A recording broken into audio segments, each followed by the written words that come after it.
তো রাধে রাধে বন্ধুরা, হরে কৃষ্ণা, রাধে রাধে কৃষ্ণা। আজকে তোমাদের কাছে আমি যে ভিডিওটা নিয়ে এসেছি একদম সম্পূর্ণ অন্যরকম একটা ভিডিও।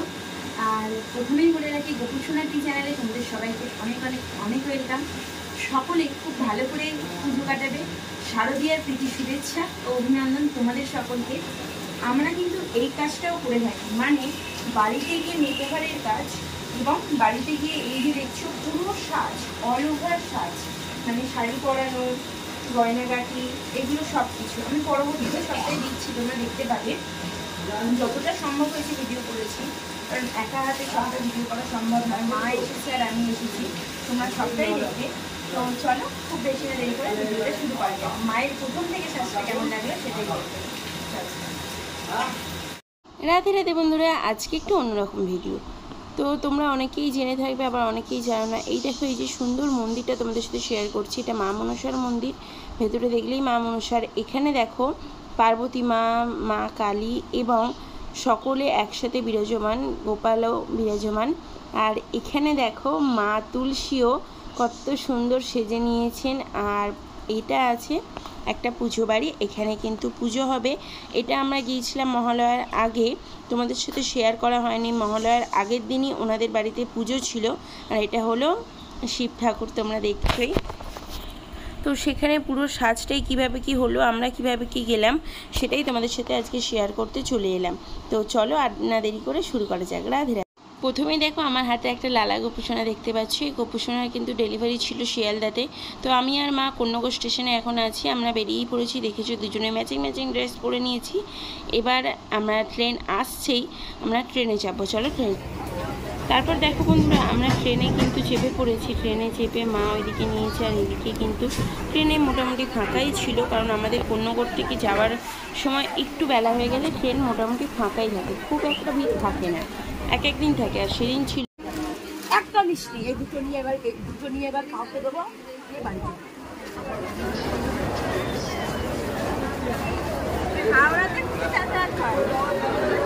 বাবু ওই দিকটা ঘুরে যাও, ওদিকে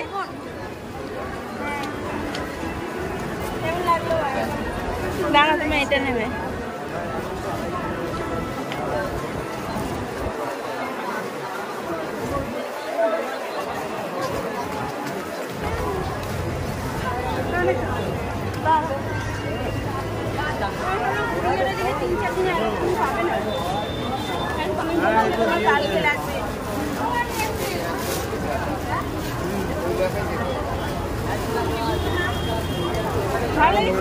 হ্যাঁ, খুব সুন্দর লাগছে। যেরকম চেয়েছিলাম ওরকমই দিয়েছে, মেকআপ করে খুব সুন্দর হয়েছে। Thank you. রিভিউ নিয়ে নে, কি বলবো, হয়তো বলেই দিতে। আচ্ছা কোথায় জিজ্ঞেস করলাম। তোমার বাড়ি কোথায়? এখানে? আমার এই বরিশালিতে। ও, দেখতে পাচ্ছ। সবাইকে কি বলতে চাও, কিছু বলো। খুব সুন্দর হয়েছে। তোমরা যদি দিদির কাছ থেকে নিতে চাও, লালা নিতে পারো, খুব সুন্দর হয়েছে। কি নাম রেখেছো বলো? লাড্ডু। লাড্ডু। আর তোমার নাম? আমার নাম সুতৃষ্ণা। সুতৃষ্ণা, নামটা খুব সুন্দর। তোমরা দেখলেই বনু কতটা আবেগে আপ্লুত হয়ে গেছে। বনু বললো খুবই ভালো লেগেছে। তোমরা সেটা, আমি কোনো রকমভাবে এডিট ছাড়াই ভিডিওটা তোমাদের সাথে শেয়ার করলাম।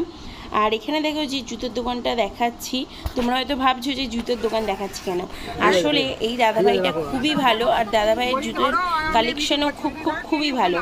এটা কোথায় দোকানটা, কী ধারা, সবই বলে দিচ্ছি দাঁড়াও। কিন্তু কালেকশন খুব ভালো আছে, তোমরাও চাইলে নিতে পারো। আমিও দুটো জুতো নিয়ে নিয়েছিলাম, আমার স্কুলে পড়ে যাওয়ার জন্য জুতো প্রয়োজন ছিল, তাই আমি দুটো জুতো নিয়ে নিয়েছি। কেমন লাগছে তোমরা কিন্তু অবশ্যই বলবে। এই যে দেখো, তোমাদেরকে দেখাচ্ছি দাদা খুব ভালো। তোমরা কিন্তু আসবে। সব নাম্বার একটু বলে দাও, সব নাম্বার বলে দাও। এই দোকানের নাম্বার কিছু চিনবে কি করে? Tara Maa shoe house. ঠিক আছে, আমি অ্যাড্রেসটা দেখিয়ে দেবো তোমাদেরকে, আসবে। খুব ভালো দাদার ব্যবহার।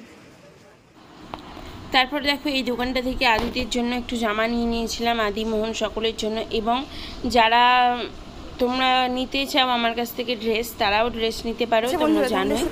এরপর দেখো এই যে নিউ আরুচি যে দোকানটা, হোটেল, এই হোটেলে কিন্তু সম্পূর্ণ নিরামিষ খাবার পাওয়া যায়। আমি কিন্তু তোমাদের এই নিয়ে একটা আগে ভিডিও দিয়েছি, তোমরা চাইলে দেখে নিতে পারো, আবারও দেখিয়ে দিচ্ছি। এখানে কিন্তু সম্পূর্ণ নিরামিষ খাবার একদম পাওয়া যায়। আর খাবারে কিন্তু তোমরা পাতে অবশ্যই তুলসী পাতা পাবেই। নিউ অভিরুচি হোটেলটার নাম, হরে কৃষ্ণ হোটেল নামেও পরিচিত। আগে জগন্নাথ দেবকে অর্পণ করা হয় সমস্ত খাবার, তারপরেই কিন্তু ভক্তদের দেওয়া হয়। এখানে 70 টাকা থেকে খাবারের থালি শুরু, তারপর তোমরা 90 টাকার থালি, স্পেশাল থালি 140 টাকা, বিভিন্ন রকমের পাবে। আমি দেখো দেখিয়ে দিলাম 70 টাকা, 90 টাকা। গোপাল ভোগ, জগন্নাথ ভোগ, কৃষ্ণা ভোগ, রাজভোগ 140 টাকা। এরপর এক্সট্রা খাবার নিলেও বিভিন্ন রকমের প্রাইসে আছে। তোমাদের দেখো সবটাই কিন্তু আমি দেখিয়ে দিচ্ছি। তোমরা যদি এরকম ব্লগ ভিডিও চাও তাহলে অবশ্যই জানিও, আমি তাহলে পুরো বৃন্দাবন এবং মথুরার যে ব্লগ ভিডিও সেটাও নিয়ে আসবো। এছাড়া এখানে ঘন্টা আছে, তোমরা ঘন্টাটা আছে যে দাদা ভাইদের ডাকার জন্য। পার্সেল করলে কিন্তু এক্সট্রা চার্জেস আছে। ফোন নাম্বার, ইমেল অ্যাড্রেস সবটাই দেখো আমি দিয়ে দিচ্ছি এখানে। পুরোপুরিভাবে একদমই ভেজিটেরিয়ান। তো চলো, এটা নিয়ে তো ভিডিও করেইছি, এখান থেকে স্কিপ করে এবার খাবারটা কেমন একটু দেখিয়ে দিই। চট করে আমি আবার ট্রেনে উঠি।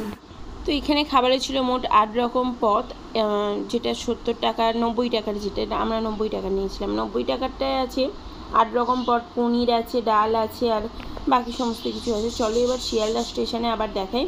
এই যে দেখো শিয়ালদাহ উত্তর। তো এখান দিয়ে আমরা ঢুকেছিলাম, যেহেতু আমাদের এদিকটাতে বাস থেকে নামিয়েছিল, কিন্তু অ্যাকচুয়ালি আমরা গিয়েছিলাম 15 নম্বর 17 নাম্বার।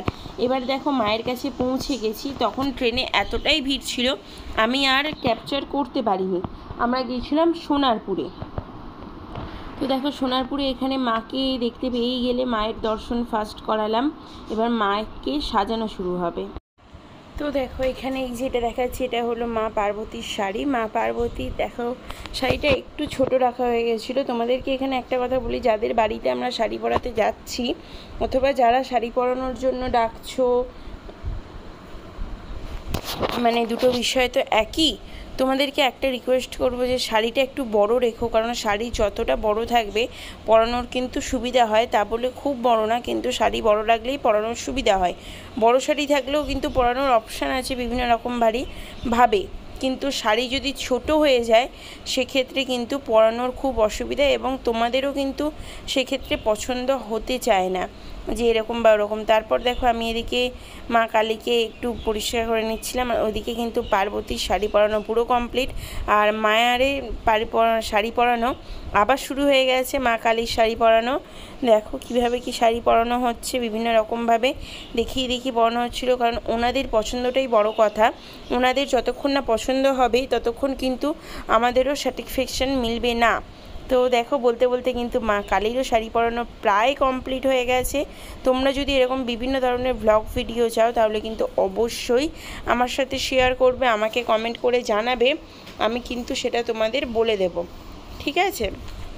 তো দেখো এখানে বলতে বলতে মা কালীরও শাড়ি পরানো সম্পূর্ণরূপে কমপ্লিট। এবারে সকলকে শুধু গয়না পরাবো। গয়নাও দেখো এখানে একদম হাজির, সমস্ত রকম গয়নাই উপস্থিত আছে। আর তারপর দেখো এই যে দেখছো মা কালীকেও সাজানোটা শুরু হয়ে গেছে, পুরো সাজানোটা অবশ্যই দেখাবো। এখানে দেখো মা মনসাকেও শাড়ি পরানো কিন্তু মায়ের শুরু হয়ে গেছে। কত সুন্দর মনসা দেবী। অবশ্যই তোমাদের সাথে ফাইনাল লুক তো শেয়ার করবে, কিন্তু ফাইনাল লুক শুরু করতে করতে পার্ট 2 চলে আসবে। এটা কিন্তু পার্ট 1, তোমরা তো থাম্বনেল দেখে বুঝেই গেছো। যদিও কতটা কি থাম্বনেল আমি এখনও দিতে পেরেছি জানি না। তোমাদের কার কি প্রয়োজন বৃন্দাবন থেকে তোমরা অবশ্যই কিন্তু আমাকে জানিও। হয়তো তোমরা যখন দেখছো ভিডিওটা তখন আমি বৃন্দাবনে আছি, অথবা আমি বৃন্দাবন যাচ্ছি, এরকম কিছু একটা বিষয় হবে। তো অবশ্যই তোমরা কিন্তু আমাকে জানাবে যে তোমাদের কতটা কি ভালো লাগছে আর কতটা কি ভালো লাগছে না। দেখো এখানে কিন্তু গয়না পরিয়ে নেওয়া হচ্ছিল মাকে। আমি এখানে মা কালীকে গয়না পরানোর কিছুটা অংশ তো তোমাদের দেখানো হলো। ফাইনাল লুকও তোমাদের সাথে অবশ্যই শেয়ার করব। এমনি আমি নর্মালি শর্ট ভিডিওতে তো শেয়ার করেই দিয়েছি, কিন্তু বড় ভিডিও এডিট করার জন্য দেখো এখানে মা মনসার শাড়ি পরানো কমপ্লিট।